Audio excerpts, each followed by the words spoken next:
Hi, I'm Anna Helman. Thanks so much for being here. Whether you're a new or experienced card maker, masking paper is a small and inexpensive product you can add to your crafting collection that can give you so many more options for how you use the other products you have, your stamps, your inks, your papers, your cardstocks.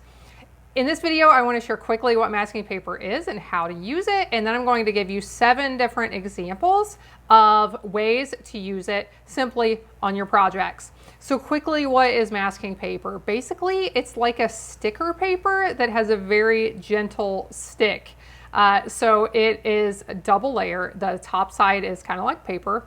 It's got sticky on the back side, but then there is removable paper on the backing that you don't take off until you're ready to stick it on your project. So what do you use masking paper for? You use it to cover up part of your project, apply your ink while it's covered up, and then you can remove that masking paper and it's going to reveal a part that did not get the ink while the rest of the project did. So by doing this, you can really create a lot of really neat effects. Let's take a look at some of them.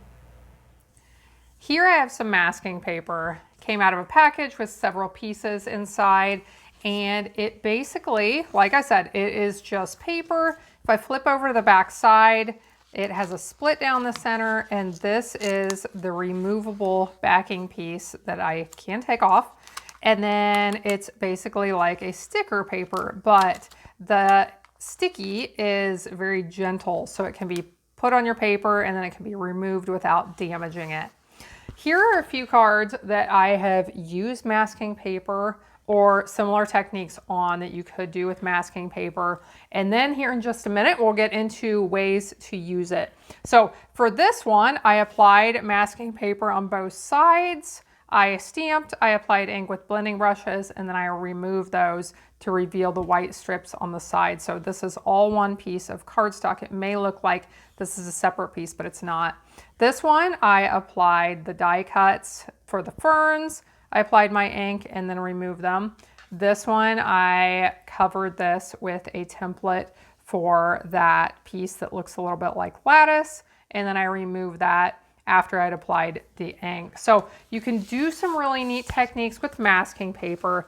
Let's look at some of them. Now I'm going to be making several very simple cards with a beautiful bundle called Ginkgo branch. So I'll show it to you here quickly. You can see what we are working with and we will get started. So I'll bring in some grid paper and a card base. Now, for now, I am just going to be creating the backgrounds for these cards. If you stick around until the end, you will get to see all of my finished samples. So for this first one, I'll bring in 1 color of ink, soft succulent. I'm going to use this amazing big ginkgo. I'm probably going to want to call it a fern, but the stamp set tells me that it's a ginkgo branch, so that would be a tree branch. And a piece of my masking paper. I trimmed off a strip that is 3/4 of an inch wide. I'll remove that paper backing and I can put this anywhere I want, wherever I don't want my ink to be applied. I'm going to apply it here at an angle. Now I'll do a little bit of stamping with this lovely tree branch.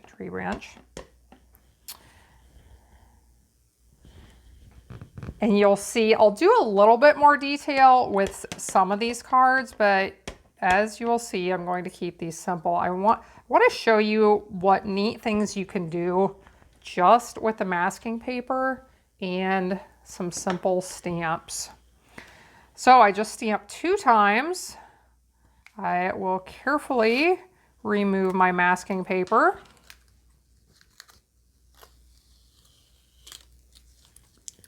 And here you can see I have that strip in the center, and you'll see at the end how I'm going to use that strip. Now let's move on to my second sample. So these are all going to be very different, and there are so very many ways that you can use the masking paper, but this will get you started thinking about just a few of them. So here I die cut a circle out of some masking paper. Now for my next sample, I will use the negative piece, the outside piece. For For this one, I want to use the actual circle. And I was debating where I wanted to put this. I like to create stamps or create designs that look like wreaths. And I thought about putting it right here in the center, but just for something a little bit different, I think I'm going to put it right up here. So as I'm creating this, you can think about what it would have looked like if I put it in the center. Maybe you would like that a little bit better. I'm going to use some neutrals for this. I'm going to use soft suede, crumb cake, and gray granite inks. Now I do have my chamois over here off to the side. I'm going to have to clean my stamps several times. So I'll show you this once just so you can see it. But this is how I clean my stamps. It's my Stampin' Chamois. I love it. I don't even touch, I don't have to touch anything basically besides just pressing this onto my chamois, which I got wet before I started here. So between times that I stamp, I will be doing that off camera.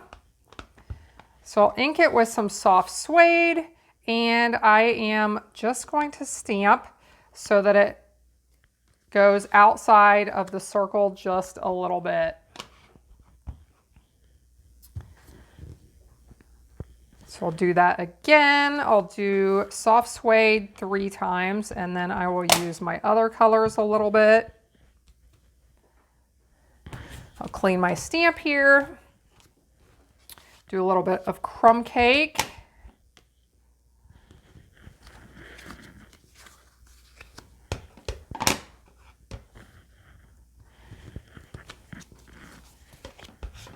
And then we'll add some gray granite. Do you ever make cards just with neutral colors? I really like to stick to neutral sometimes. So I'll add a little bit of the gray there. We've got an open spot down here. And add a little bit more up here. So that's all the stamping I'm doing. Now let's remove that masking paper and we will see how the results look. Now I'm gonna have to be careful because down here I can see I still have some wet ink. So I am actually going to hold off. If you want to see the finished results, stick around till the end and we will take a look at all of them. Okay, now let's do one with this piece right here. So I'll remove the backing.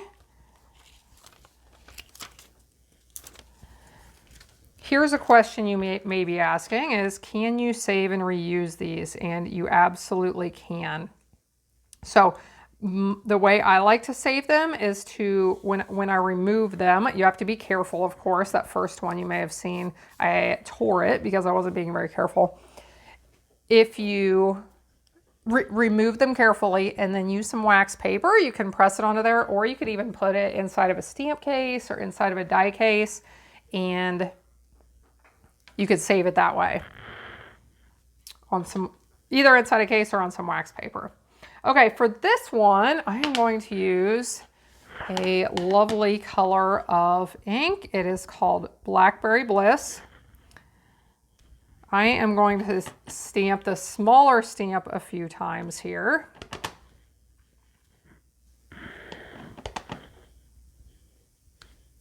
And I'll do a few times up here as well.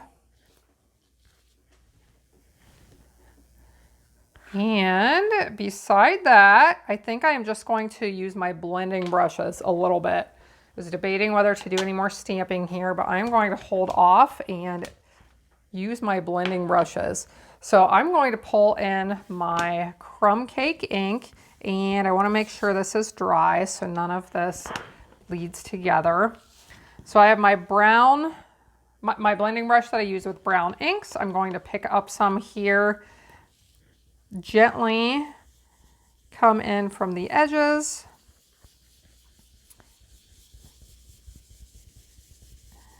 Just go around very gently.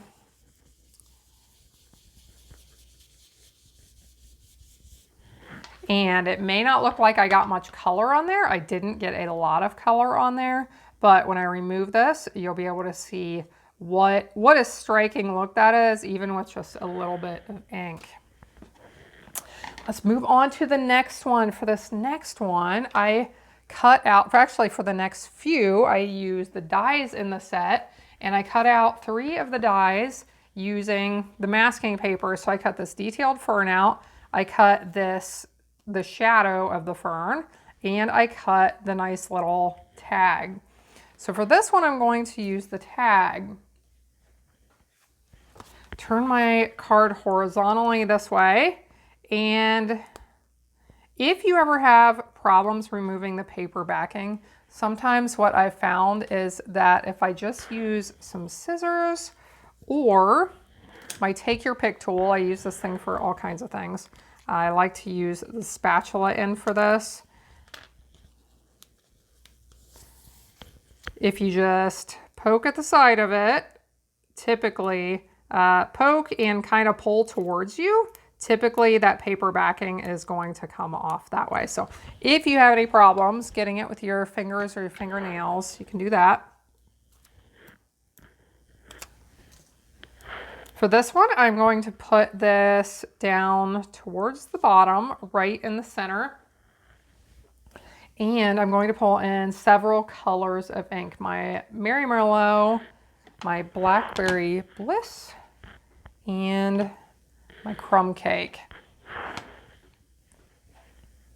So what I'll do this time is I'm going to create kind of like a fan of several stamps and several colors going across like this. So let's do some Blackberry Bliss first. Start with that one. I'll do a little bit more with the blackberry over here. And I think I'll do one over here on this left side as well. Clean my stamp off, and next we'll do some Mary Merlot. Clean my stamp off a little better. I didn't get all of it that time. Okay. Thought this would be a really pretty color combination.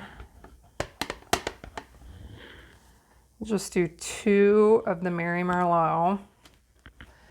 And I want to make sure I get my stamp clean really well, because next I'm using crumb cake, and I definitely don't want any of that Blackberry Bliss or Mary Merlot in my crumb cake.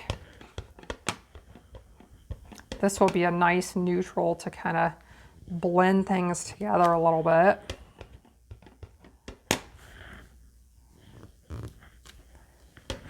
And one more.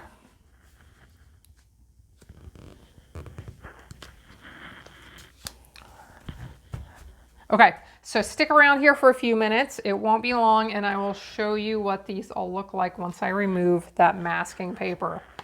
For the next one, I have 2 more where I'm going to use masking paper in the shape of the actual ferns that I die cut. Here we'll do the detailed one on this next card.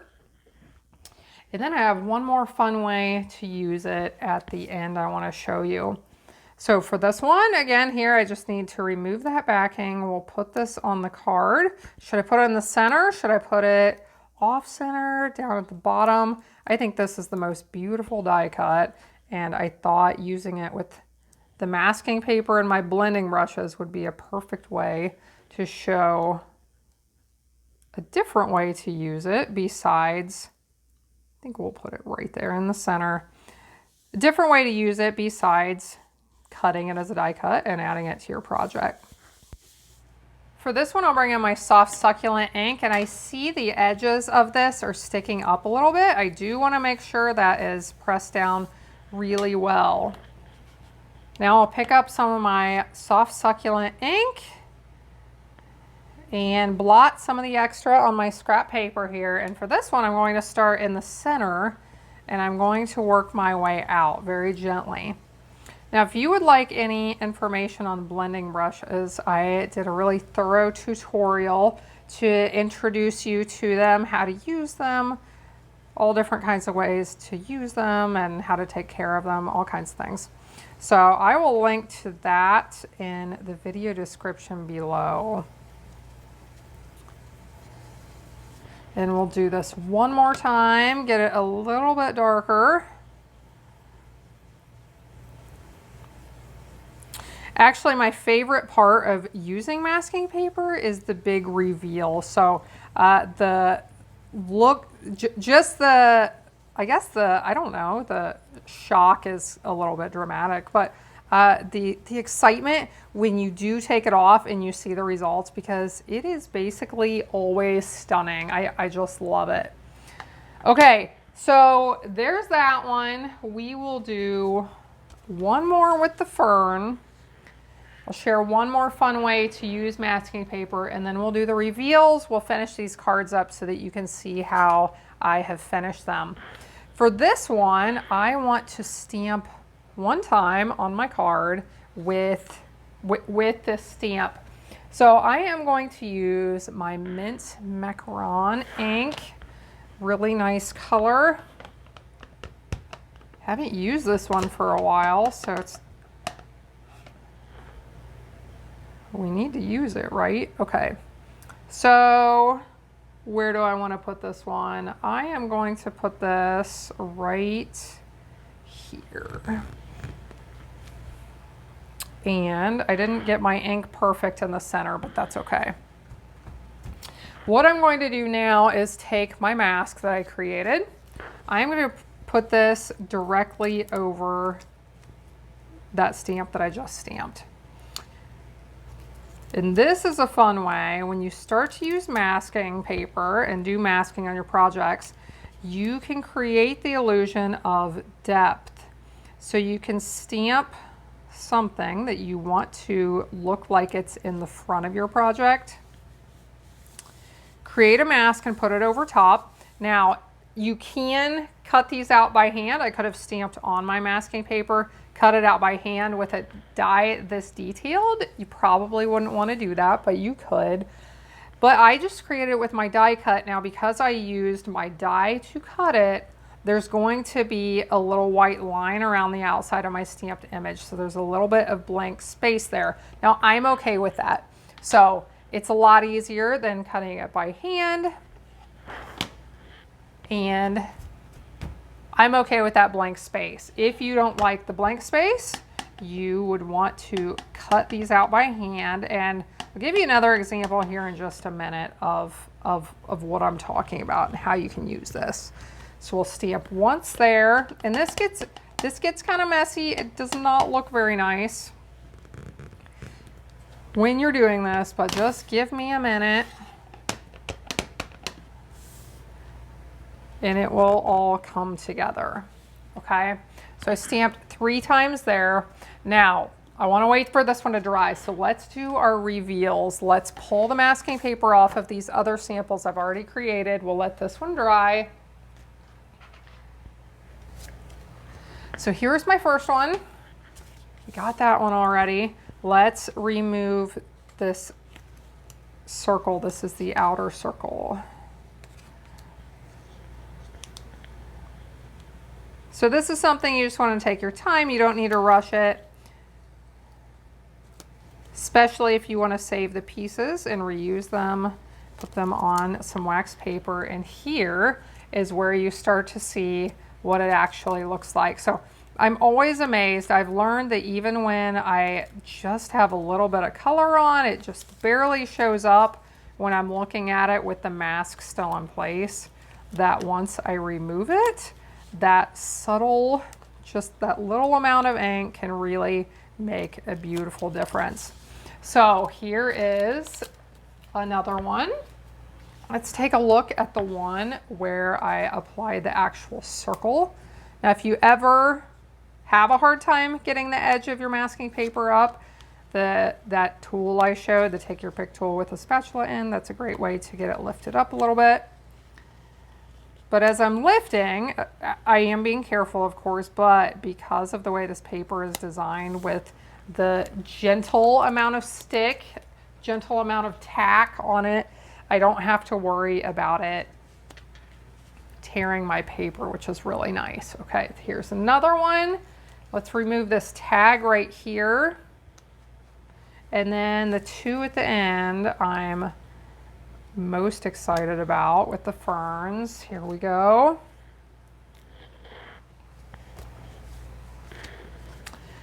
This one, This just looks really messy and not very nice, right? Let's remove this and see what we get.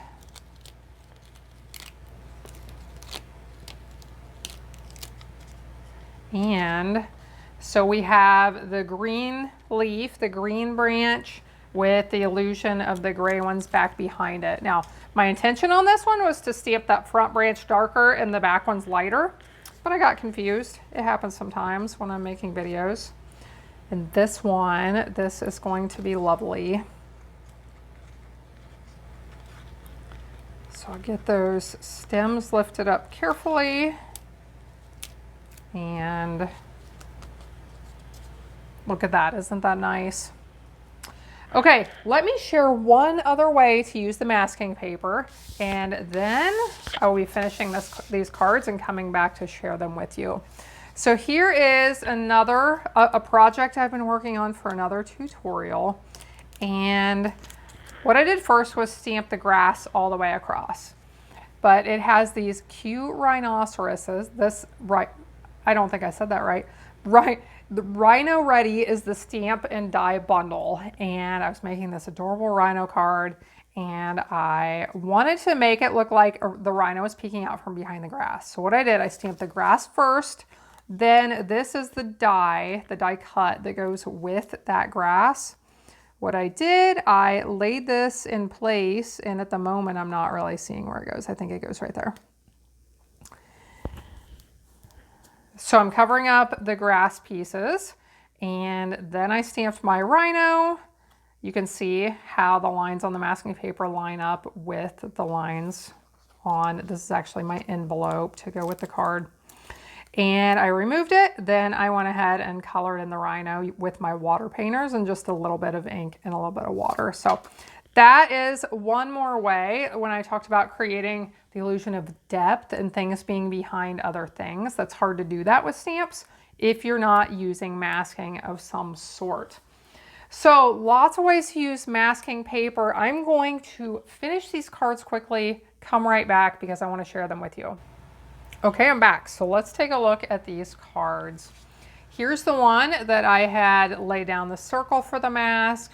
To finish it off, I just added a smaller circle die cut with the greetings and a little bit of twine down here. All the greetings that I used, I did pull from that ginkgo branch stamp set. I just decided to keep it simple and use those same ones. So this one, I stamped the sending hope and peace greeting, added a few sequins. I love how this one turned out. Look how easy this is. You could use that same mask, put it on a card, stamp a little bit, do some blending, put it on another card. You can make several of these really quickly and easily. So I just added a little twine bow to that one. Here I just stamped that greeting in the blank strip there. This one I decided to use one of the die cuts. If you can see, I cut one of those detailed branches out, put that on there, and then the tag die cut as well with greeting. And this one, here's another one. Look, this was so easy, but it's beautiful. So you could use that same masking paper, create several of these. It came together so fast with the little greeting on just a strip of paper and some sequins. So I hope you've learned a little bit about masking paper here. I hope this inspires you to try it if you haven't. If you are interested in any of these products, I'll have links in the video descriptions below. You can order through me, and I always send personal thank yous in the mail to all of my customers. So thanks for watching along. I hope you have a blessed day, and I hope you'll be back again next time when I'll be here helping you to hand make with love.